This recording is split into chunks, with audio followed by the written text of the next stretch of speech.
The scream pierced the quiet morning air like a knife. "Help me, Jack!"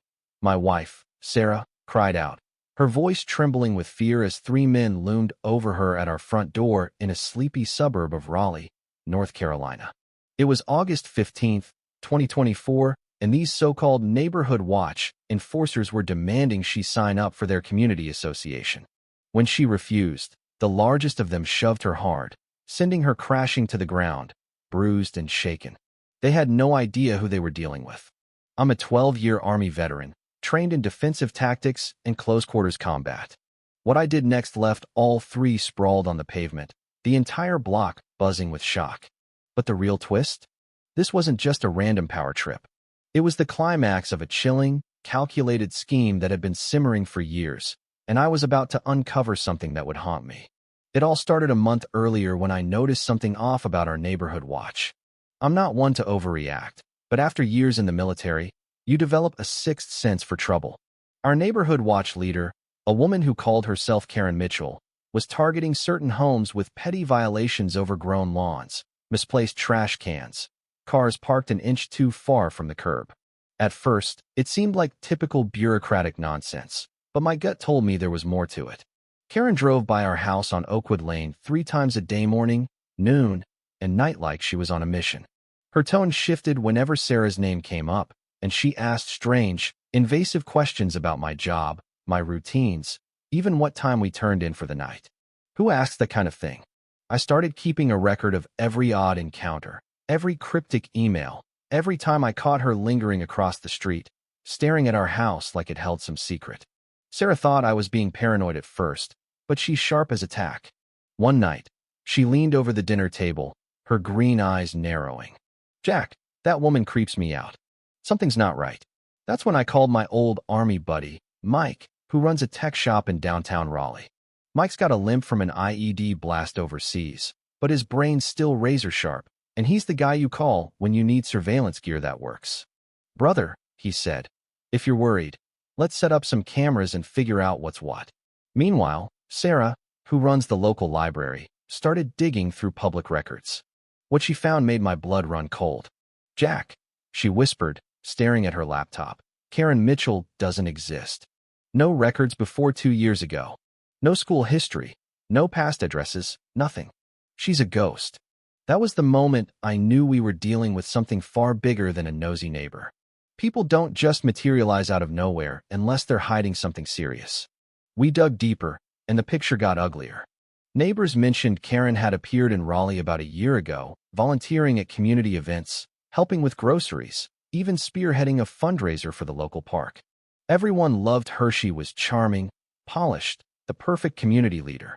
When the previous watch leader retired, Karen slid into the role without a single opponent. It was too smooth, too calculated, like she was playing a long game.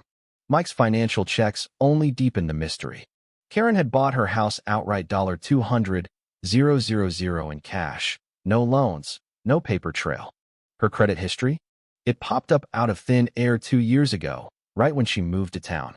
"Jack," Mike said, shaking his head, "this isn't just identity theft. Someone built this persona from scratch. The question is why." We set up discrete cameras around our property, nothing fancy, just enough to catch her patterns. What we saw was terrifying. Karen drove by at the same times daily, sometimes stopping to snap photos or scribble notes. At night, she'd creep around our yard, testing windows, checking locks. But the real gut punch came from an audio clip Mike recorded near our porch. Late one night, Karen stood in her yard, muttering to herself in a low, eerie voice, "She doesn't deserve him like I do. Jack's mine." That voice had hit me like a sledgehammer. I'd heard it before, years ago, somewhere buried in my past. I couldn't place it, but it felt like a ghost clawing its way back.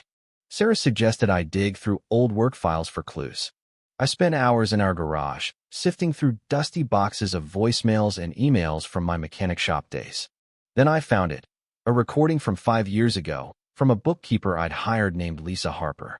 She'd been trouble from the start: cash missing from the register, constant excuses, and an unsettling fixation on me. She'd linger after hours, ask personal questions, even try to flirt in ways that made my skin crawl. It all came to a head when she cornered me in my office, grabbed my face, and kissed me without warning.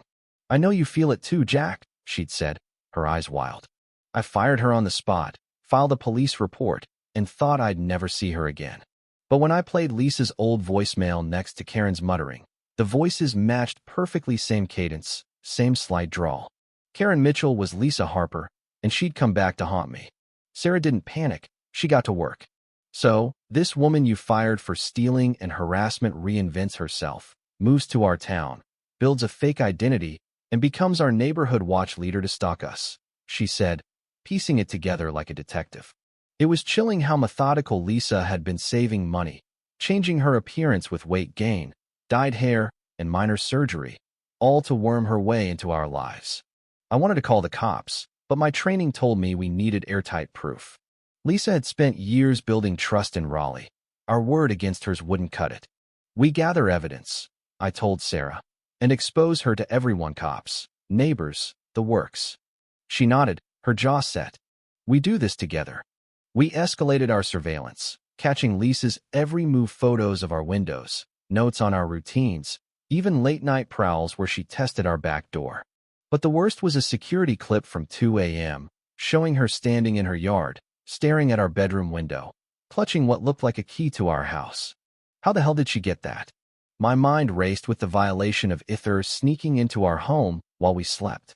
Then came the text from an unknown number. "I've been inside your house, Jack. I've touched your things. Tonight, you'll see we're meant to be, or Sarah pays the price." My stomach churned. This wasn't just stalking anymore. It was a direct threat. The confrontation came on a humid August morning. I positioned myself in the garage, pretending to tinker with an engine but ready for action. Mike was parked nearby, recording everything. At 10:45, two men rolled up in a black SUV. Vince, a jittery former security guard, and Ray, a hulking ex-bouncer with a rap sheet. Lisa watched from her car down the street. When Sarah answered their knock, Vince tried the official act. "Ma'am, we need you to sign for the neighborhood watch." Sarah stood firm. "I'm not signing anything." "Who are you?" Ray stepped closer, his voice low and menacing. "Sign it, lady, or we make you." When Sarah refused, Ray lunged, striking her across the face. She hit the ground, blood trickling from her lip. That was it. My training took over 12 years of muscle memory snapping into place. I stormed out, my stance low, my focus absolute. Ray smirked, thinking he had the upper hand. "What's the old man gonna do?" he taunted. "Big mistake." He swung, but I sidestepped, using his momentum to drop him with a controlled takedown. Vince tried to jump me from behind, but I was ready, flipping him over my shoulder to the ground. Both were down in seconds, dazed but unharmed, exactly as my training intended. Neighbors poured out, phones recording, voices murmuring in shock. "He hit her first," someone yelled. "That guy's a hero." Then Lisa appeared, rushing from her car, fake concern plastered on her face. "Jack, I didn't mean for this," she cried. I wasn't buying it. "Your turn, Lisa," I said, my voice cold. "You wanted this fight. You got it." Her eyes widened. She knew the game was up. With over 60 neighbors watching and Mike's cameras rolling, I laid it all bare. "Meet Lisa Harper," I announced, holding up my phone with side-by-side photos of her old and new selves.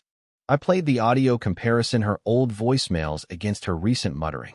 The crowd gasped as I showed the police report from her firing, detailing her harassment and threats. "This woman faked her identity to stalk my family," I said. "She sent these men to attack my wife." Lisa snapped. "I love you, Jack," she screamed, her face contorted with rage. "I did this for us. I've been in your house, watched you sleep, learned everything about you." The crowd recoiled, horrified. Vince, still on the ground, muttered, "What the hell? I thought this was legit." Lisa turned on him, shrieking, "You were supposed to scare her, not hurt her." The live stream mic was running, hit 500 viewers, comments flooding with outrage. Neighbors called 911, and sirens wailed in the distance.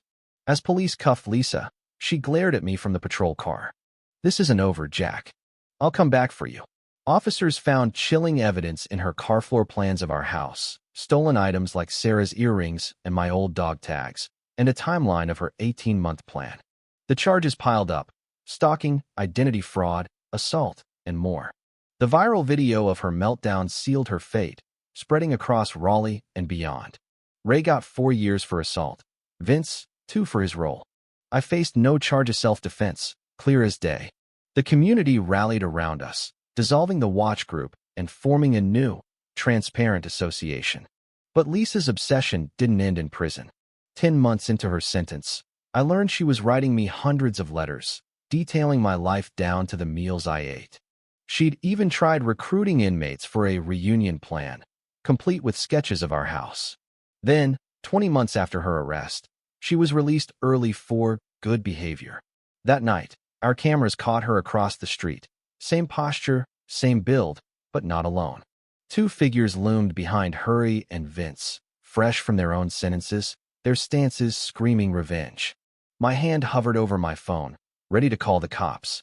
Round 2 was coming, and I wasn't sure we were ready. This story isn't over. What would you do if someone this obsessed targeted your family? Is Lisa a victim of her own mind, or a calculating predator? Should I have gone to the police sooner, or was exposing her publicly the only way? Drop a comment with your thoughts, where you're from, and hit that like button if this kept you glued. Subscribe for more stories that'll leave you questioning everything.